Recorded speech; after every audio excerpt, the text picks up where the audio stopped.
Ophiuchus placements, Ophiuchus Sun, Moon, Rising, or Stellium. Let's do you a reading. If you want a private reading, the link to that is in the description box. Okay, let's see, Ophiuchus, what do we have for you?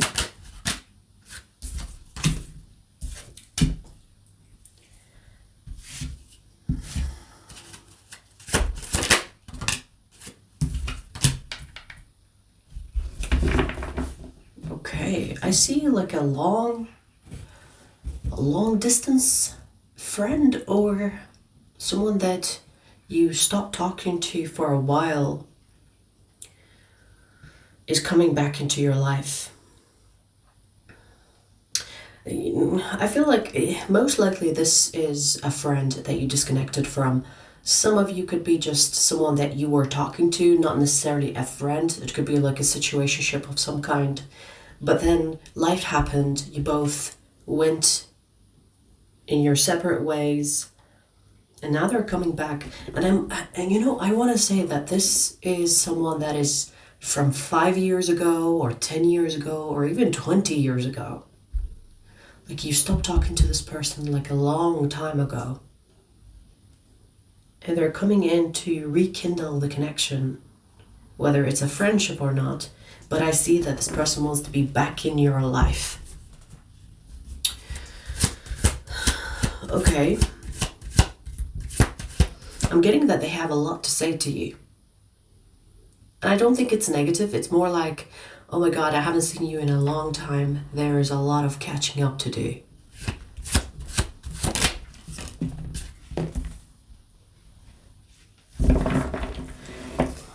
You know what's interesting?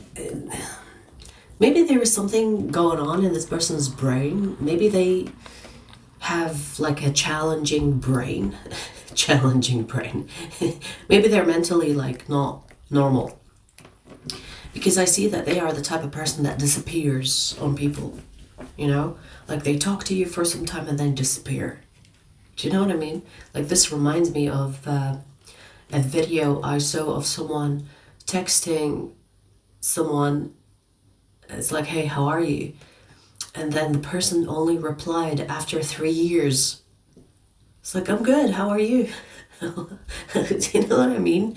Like there are people out there that have this habit of not answering you until like years fucking pass or something like that. I feel like you have someone like this in your life, or at least you used to, but they're coming back.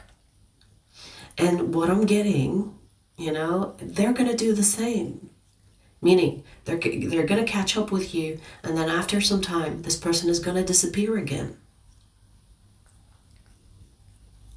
So they are known to have like this disappearing act. They are known to be someone that is not consistent.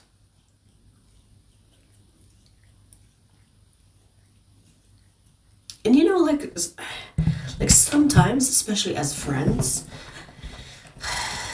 I don't know about you, but you know, like sometimes you don't talk to a friend for years and then they come back and hey, you know, we're just picking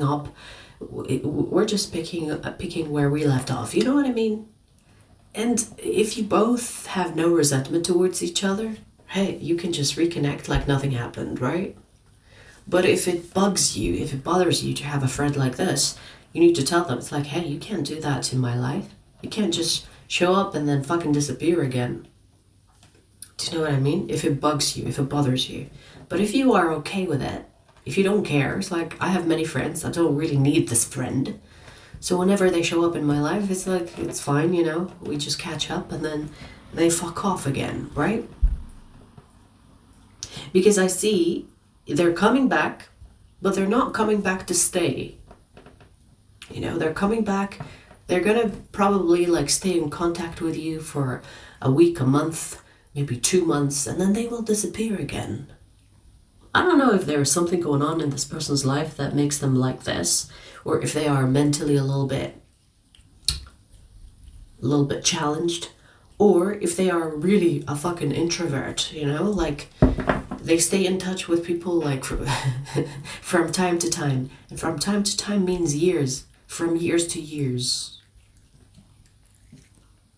Like, I feel like that is an extreme example of introversion, if they are an introvert.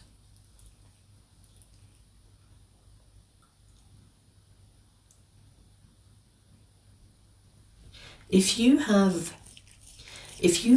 had a fight with this person when you last talked, I feel like maybe this person gave you some time in order to cool down. And then they're going to come back with the same bullshit, and then you will have another fight. Because I'm more leaning towards the disappearing act, but maybe for some of you, this is like someone that you don't really get along with. You disagree on things, and then they just, it's like, ugh, I don't want to deal with you, and they disappear. For some of you, I feel like that's the case. They are not the type of person that harbors any negative feelings. So even if you did something or said something that they got hurt, like if you said something that was hurtful to them, they need to get over it after a couple of years. They're not harboring bad feelings, but if you did say something like hurtful, they're just gonna leave you alone, get over it, and then come back after some years. When I say they don't harbor negative feelings, because it doesn't matter what you did like a couple of years ago. Like, I don't know about you, but I will never forget what someone did to me or said something to me hurtful. Like, I will forgive, but you will never have the same space in my life like you used to be, right? This person is not like that. This person is like, okay, let's be friends. Like I've kept your space. I've reserved it for you, so you can just join me here again. Do you know what I mean? That's why I say that this person doesn't really harbor any negative feelings. It's not really about forgiveness, it's about forgetness. Like, they will forget. But I see that they're going to disappear again. I see that they're going to connect with you and then disappear again. They have a childlike energy. A childlike energy. They could be the sensitive type.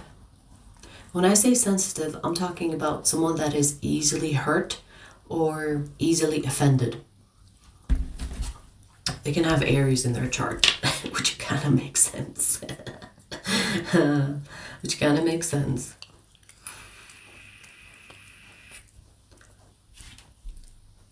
I feel like when this person reconnects with you, I feel like they do it with other people too, by the way. But anyways, so when this person reconnects with people, it's like you're not going to talk about what happened last time. So for example, if you ask this person, why did you disappear, or where did you go? They're not going to answer that in the sense where they tell you, yeah, you hurt my feelings, therefore I gave you time out. You know what I mean? They're not going to talk about that. They might even actually forget. Like, as in, like, they don't even remember why they disconnected from you. And then they come back as if nothing happened. It's like, hey, it's been a while. Hey, stranger.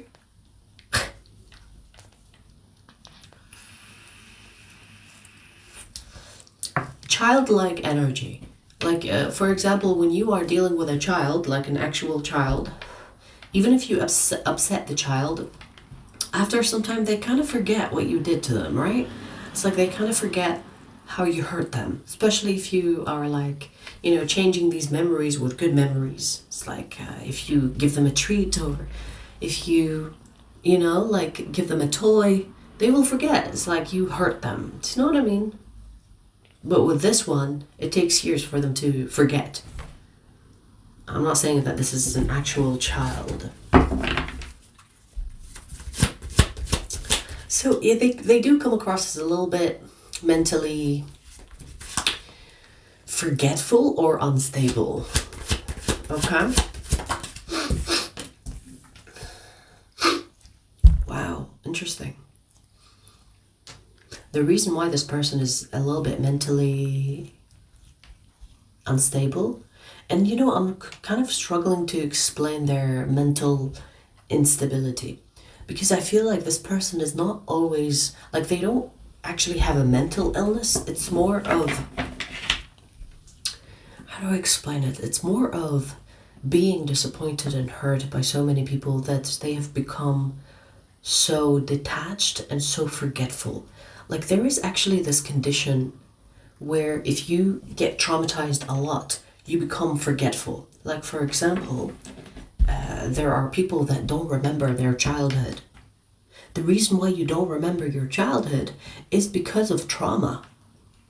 Whenever someone says, I don't remember anything from my childhood, I can't even remember my teenage years, or, before you become a teenager, I don't remember anything when I was a child. That is because of trauma. They have dealt with some serious trauma that the brain kind of removed that from the consciousness, put it somewhere unconscious.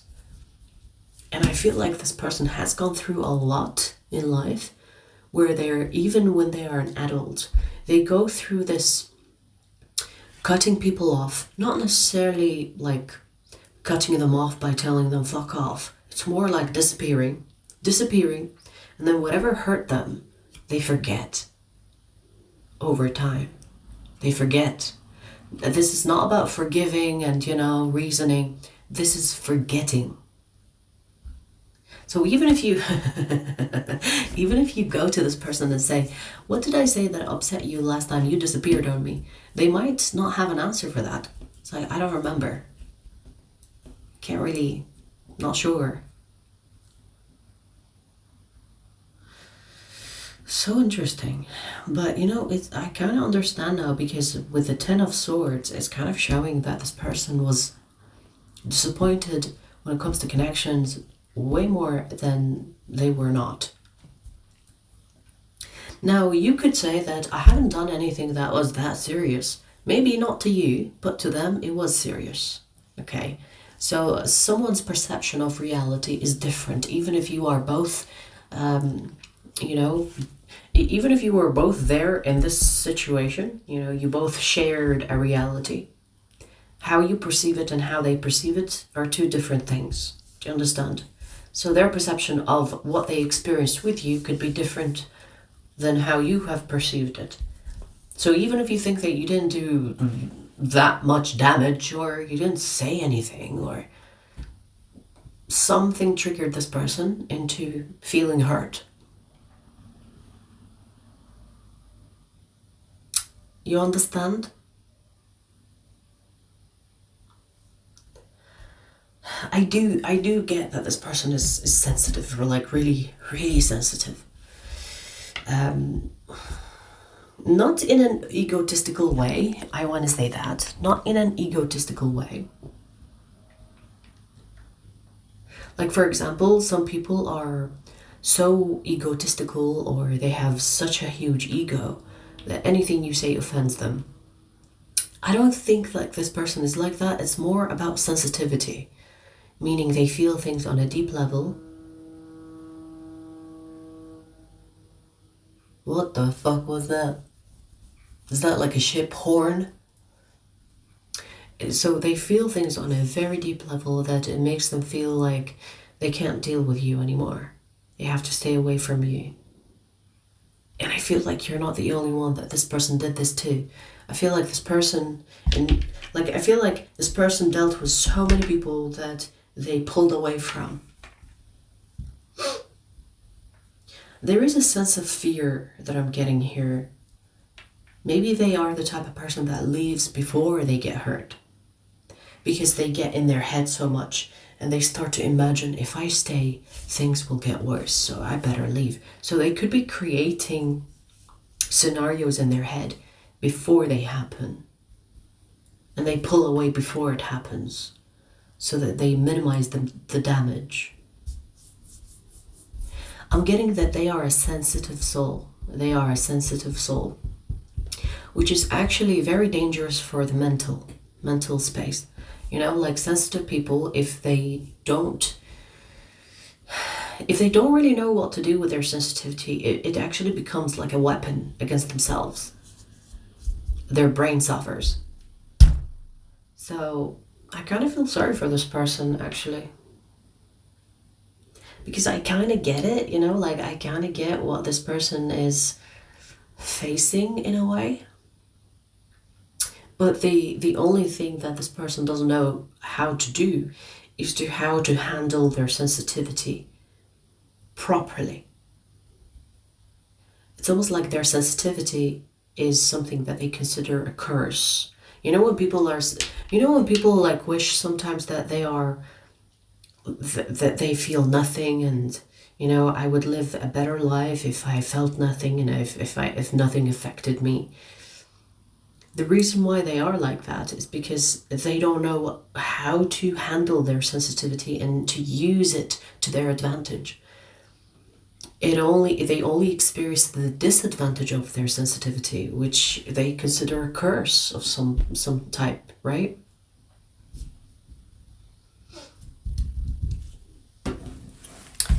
Okay.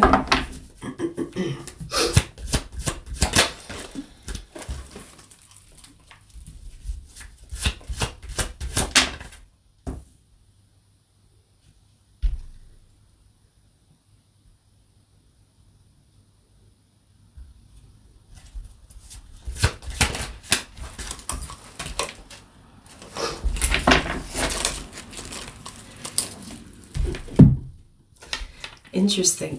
I do see, Ophiuchus, that there is something here that needs to happen between the two of you. And that's what I'm trying to figure out. It's like, what is that needs to happen here?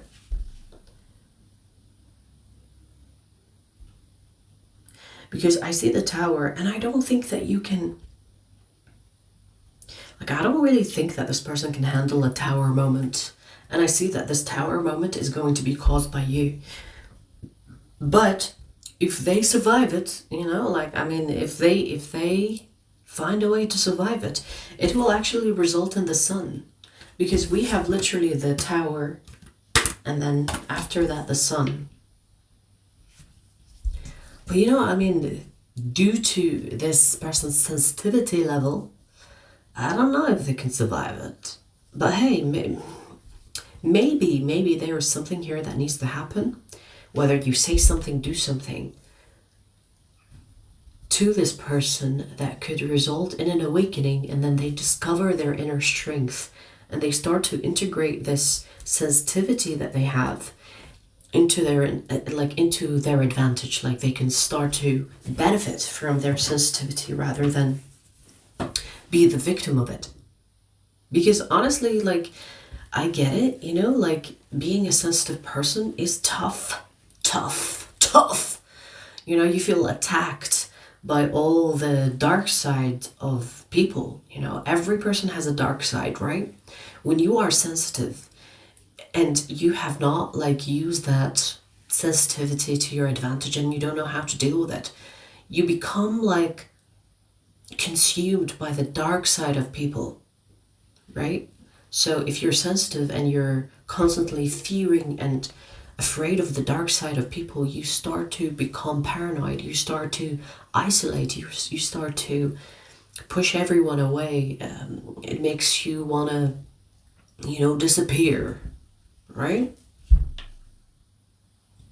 But if they survive this Tower moment, which I see that it's coming through you, they might be able to see that it is actually a strength to be this sensitive. And when I talk about sensitivity, I'm not just talking about emotional sensitivity. I feel like this person is, as a soul, sensitive. This is someone that has a very sensitive, it's, how do I explain it? It's they can feel things on a very deep level that they can't even explain what they are feeling. Do you understand?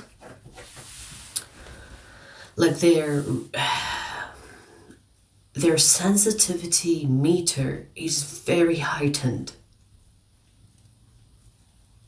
And with such power, because it is a power, with such power, people who don't know how to deal with it can be the victim of it. The same way when you see in movies, for example, the same way when you see in movies, when people discover that they have a power, they fuck up a lot with it. They don't know how to control it. Do you understand what I mean? So this person's sensitivity was never mastered. And through this awakening, they can master it.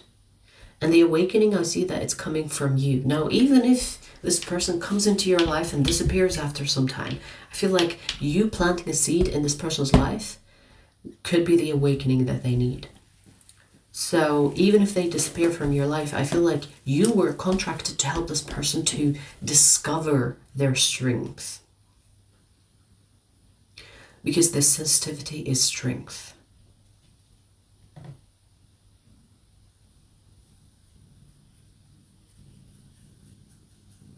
Now, I don't know if this person will give you credit for helping them, but it's not really about that, because I feel like this is about you being the one that delivers, you know, like you are the delivery driver. You're going to deliver this awakening, and that's it.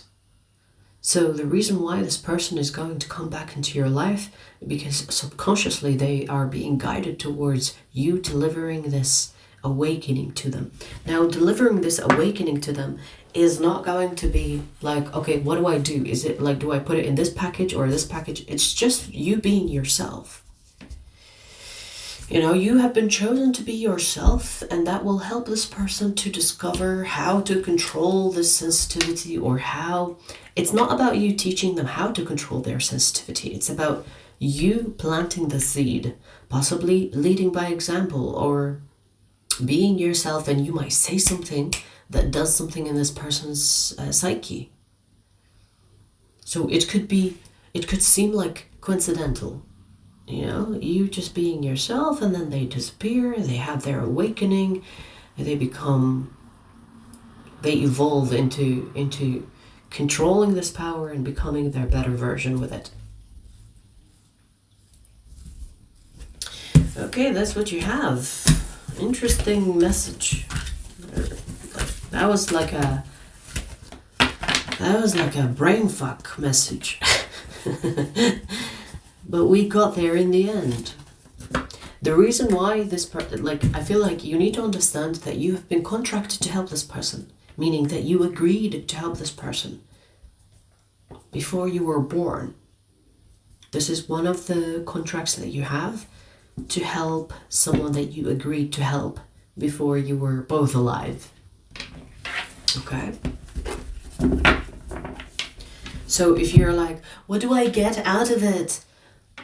The same way that you would help a homeless person without anything in return is the same way that you agreed to help this person without anything in return. Now, of course, when you do something as big as help someone evolve, you will be blessed in other ways. But if you are someone that is always thinking about the transaction, this is not something that you are transactioning. This is something that you contracted yourself with because you wanted to help this person.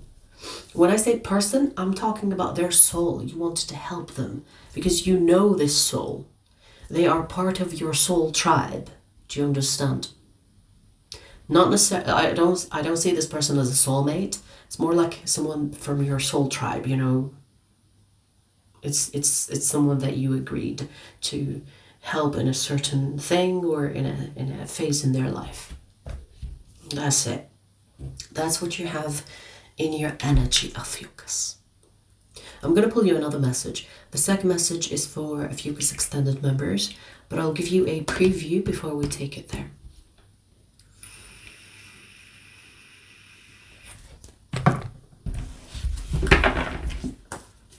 Let's see.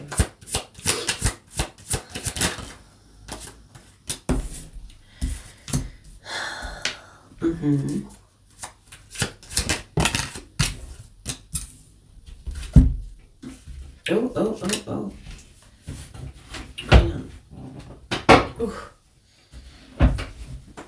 Ooh, yes. Ooh, interesting. The devil wants to come out.